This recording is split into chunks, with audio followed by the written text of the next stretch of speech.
ইতিহাসের কিছু ঘটনাকে সাদা কালোয় বিচার করা প্রায় অসম্ভব।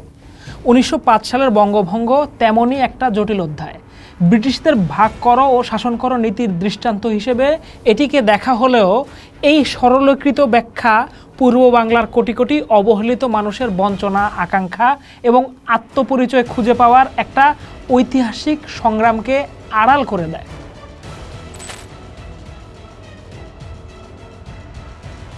বঙ্গভঙ্গকে কেবল ঔপনিবেশিক ষড়যন্ত্র হিসেবে দেখলে এর গভীরে থাকা সামাজিক ও অর্থনৈতিক বাস্তবতা অনুধাবন করা যায় না।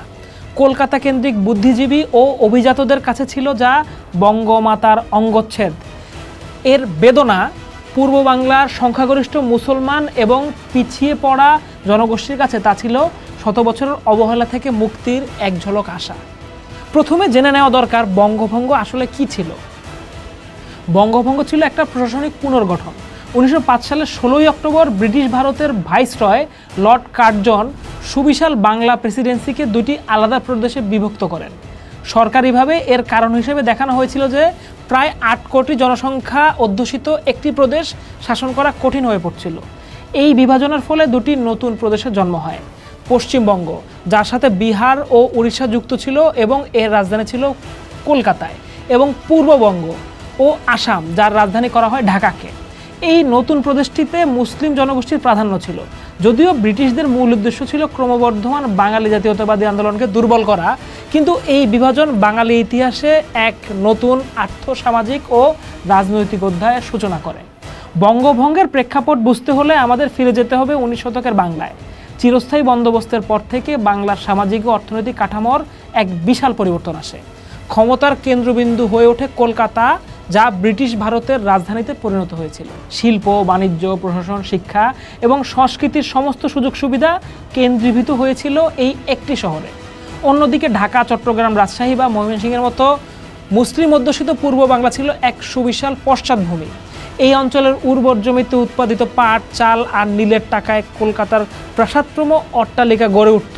কিন্তু এখানকার কৃষক শ্রেণী, যাদের সিংহভাগই ছিল মুসলমান, নিমজ্জিত থাকত জমিদার ও মহাজনদের ঋণের জালে। অর্থনৈতিক বৈষম্যের পাশাপাশি শিক্ষা ব্যবস্থাতেও ছিল আকাশ পাতালের তফাৎ। কলকাতা ও তার পাশে আধুনিক স্কুল, কলেজ ও বিশ্ববিদ্যালয় গড়ে ওঠায় একটি নতুন হিন্দু মধ্যবিত্ত ও অভিজাত শ্রেণীর উদ্ভব ঘটে, যারা ব্রিটিশ প্রশাসনের চাকরি এবং অন্যান্য আধুনিক পেশায় নিজেদের প্রতিষ্ঠা করে। বিপরীতে পূর্ব বাংলায় মানসম্মত শিক্ষা প্রতিষ্ঠানের অভাবে মুসলিম সমাজ আধুনিক শিক্ষা ও পেশা থেকে প্রায় বিচ্ছিন্ন হয়ে পড়ে। ঢাকা একসময় মুঘল সুবাহ বাংলার রাজধানী থাকলেও তার সেই গৌরব হারিয়ে এক মফস্বল শহরে পরিণত হয়েছিল। এক কথায় পূর্ব বাংলা ছিল কলকাতার অর্থনৈতিক রসদ যোগাদারটা এক উপেক্ষিত প্রান্তর। এই অর্থনৈতিক প্রেক্ষাপটে লর্ড কার্জন যখন প্রশাসনিক কারণ দেখিয়ে বাংলা ভাগের ঘোষণা দেন, তখন তা পূর্ব বাংলার মানুষের জন্য এক নতুন দিগন্তের উন্মোচন করে। পূর্ব বাংলা ও আসাম নামে যে নতুন প্রদেশ গঠিত হলো, তার রাজধানী হলো ঢাকা। প্রায় 150 বছর পর ঢাকা তার হারানো প্রশাসনিক গুরুত্ব ফিরে পাওয়ার সম্ভাবনা দেখল। এই বিভাজন পূর্ব বাংলার মুসলমানদের জন্য কেবল একটা ভৌগোলিক পরিবর্তন ছিল না, এটা ছিল তাদের অস্তিত্বের স্বীকৃতির সমতুল্য। ঢাকার নবাব সলিমুল্লাহ সহ অনেক মুসলিম নেতারা একে স্বাগত জানান, কারণ তারা এর মধ্য দিয়ে এই অঞ্চলের সামগ্রিক মুক্তির সম্ভাবনা দেখেছিলেন। নতুন প্রদেশের রাজধানী হওয়ায় ঢাকায় নতুন প্রশাসনিক ভবন, হাইকোর্ট ও সচিবালয় প্রতিষ্ঠার পরিকল্পনা করা হয়। আশা করা হয়েছিল এর ফলে এই অঞ্চলের রাস্তাঘাট, রেলপথ ও বন্দরের উন্নয়ন ঘটবে, যা ব্যবসা বাণিজ্যের নতুন দুয়ার খুলে দেবে। সবচেয়ে বড় কথা, নতুন প্রদেশে মুসলমানরা সংখ্যাগরিষ্ঠ হওয়ায় প্রশাসনে ও চাকরিতে তাদের প্রতিনিধিত্ব বাড়বে, একটা বাস্তবসম্মত সুযোগ তৈরি হবে কাজের। এটা ছিল পিছিয়ে পড়া একটা জনগোষ্ঠীর জন্য নিজেদের ভাগ্য গড়ার একটা ঐতিহাসিক সুযোগ।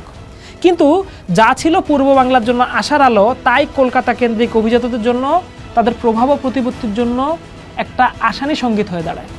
কলকাতা ভিত্তিক আইনজীবী, ব্যবসায়ী, সাংবাদিক এবং জমিদার শ্রেণী দেখল যে পূর্ব বাংলা সম্পদ ও শ্রমের উপর তাদের একচ্ছত্র নিয়ন্ত্রণ শিথিল হয়ে যাচ্ছে। এই অর্থনৈতিক ও রাজনৈতিক স্বার্থে আঘাত লাগার কারণেই মূলত বঙ্গভঙ্গের বিরুদ্ধে তীব্র আন্দোলন গড়ে ওঠে, যা স্বদেশী আন্দোলন নামে পরিচিত। নিঃসন্দেহে এই আন্দোলনের পেছনে বঙ্গমাতা বা বাঙালি জাতীয়তাবাদের আবেগও কাজ করেছিল, কিন্তু আন্দোলনের পদ্ধতি ও এর কিছু সাম্প্রদায়িক চরিত্র পূর্ব বাংলার মুসলমানদের থেকে তাকে বিচ্ছিন্ন করে দেয়। অনেক ক্ষেত্রে জোরপূর্বক স্বদেশী পণ্য গ্রহণে বাধ্য করা বা বয়কটে অংশ নিতেও চাপ দেওয়া সাধারণ মুসলমানদের ক্ষুব্ধ হয়ে ওঠার কারণ হয়ে উঠেছিল। তারা দেখলো যে যেই নেতারা তাদের দুঃখ দুর্দশার কথা কোনোদিন ভাবেনি, তারাই আজ অখণ্ড বাংলা রক্ষার নামে তাদের মুক্তির পথ বন্ধ করে দিতে চাইছে। টানা 6 বছরের তীব্র আন্দোলনের চাপে ব্রিটিশ সরকার 1911 সালে বঙ্গভঙ্গ রদ করার ঘোষণা দেয়। এই সিদ্ধান্তটি পূর্ব বাংলার মুসলমানদের মনে এক গভীর হতাশা ও বিশ্বাসঘাতকতা জন্ম দেয়। তারা উপলব্ধি করে যে সংখ্যাগরিষ্ঠ হওয়া সত্ত্বেও রাজনৈতিক ও অর্থনৈতিকভাবে প্রভাবশালী মহলের কাছে তাদের আশা আকাঙ্ক্ষার কোনো মূল্য নেই। এই স্বপ্নভঙ্গই মুসলিম নেতাদের স্বাতন্ত্র্য রাজনৈতিক পথের কথা ভাবতে বাধ্য করে। লক্ষণীয় যে 1906 সালে ঢাকার শাহবাগে সর্বভারতীয় মুসলিম লীগ গঠিত হয়েছিল, যার পেছনে বঙ্গভঙ্গকে টিকিয়ে রাখার রাজনৈতিক তাড়নাও কাজ করেছিল। বঙ্গভঙ্গ রদ হওয়ার ঘটনাটি আসলে দুই বাংলার মধ্যে মানসিক ঐক্য ফিরিয়ে আনার বদলে এক স্থায়ী অবিশ্বাসের জন্ম দেয়। এটি মুসলিম সমাজকে শিখিয়েছিল যে নিজেদের অধিকার আদায়ে তাদের নিজস্ব রাজনৈতিক সংগঠন ও প্ল্যাটফর্ম প্রয়োজন। এই অভিজ্ঞতার পথ ধরেই পরবর্তী কয়েক দশকে এই অঞ্চলের রাজনীতির গতি প্রকৃতি নির্ধারিত হয়ে যায়।